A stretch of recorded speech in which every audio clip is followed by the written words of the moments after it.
Maman, s'il te plaît, je suis ta fille. Mais pourquoi elle m'appelle maman? On se connaît. Tu me connais? Demandez-lui, elle me connaît où? On se connaît où, mademoiselle? Maman. Oh. Je ne la connais pas. Je ne sais même pas mais je fais quoi ici.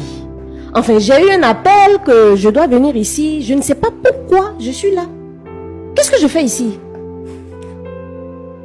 C'est à cause d'elle que je suis là. D'accord.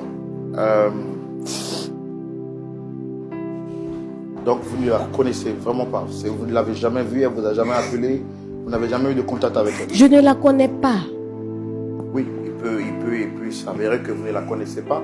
Mais est-ce que vous souvenez avoir eu une fois contact avec elle? Je ne la connais pas et je n'ai jamais eu de contact avec elle. Et même si j'avais eu des contacts avec elle, dans la vie, on ne fait pas des erreurs. Et même si on fait des erreurs, on avance, le temps passe, on avance.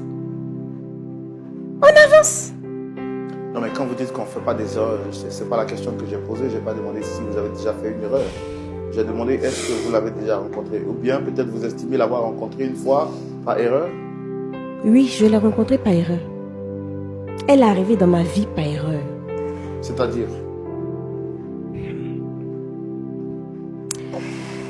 Quand j'étais jeune, j'avais entre 15 ans et 16 ans. Je partais à l'école et j'avais un petit ami. Et vous savez, on était encore jeunes, on n'avait pas vraiment de conseillers et tout, ou bien même on n'écoutait pas. Et là, j'ai pris une grossesse. Et lorsque je suis arrivée à la maison, j'ai caché au début et quelques temps après, mes parents l'ont appris. Mes parents étaient très fâchés et mon père même m'a mise dehors. Et il a dit que si je dois rester dans sa maison, il faudrait que ce soit sans l'enfant. Donc j'ai été accueillie par la mère de mon ami dans ce temps. Et c'est sa mère qui a pris soin de moi pendant la grossesse. Et lorsque j'ai accouché, 2 jours après, je suis allée déposer l'enfant à l'orphelinat. Puisque c'était une erreur. Donc je suis allée la déposer à l'orphelinat. Je suis retournée à la maison, mon père m'a accueilli, mes parents m'ont accueilli. Mais ce que j'ai oublié de dire, c'est que pendant la grossesse, ma maman, quand même, elle se cachait pour venir me donner un peu d'argent et tout, pour que je puisse prendre soin de moi et tout pendant ce temps-là. Et lorsque j'ai fini et tout, que j'ai accouché, je suis partie déposer l'enfant à l'orphelinat.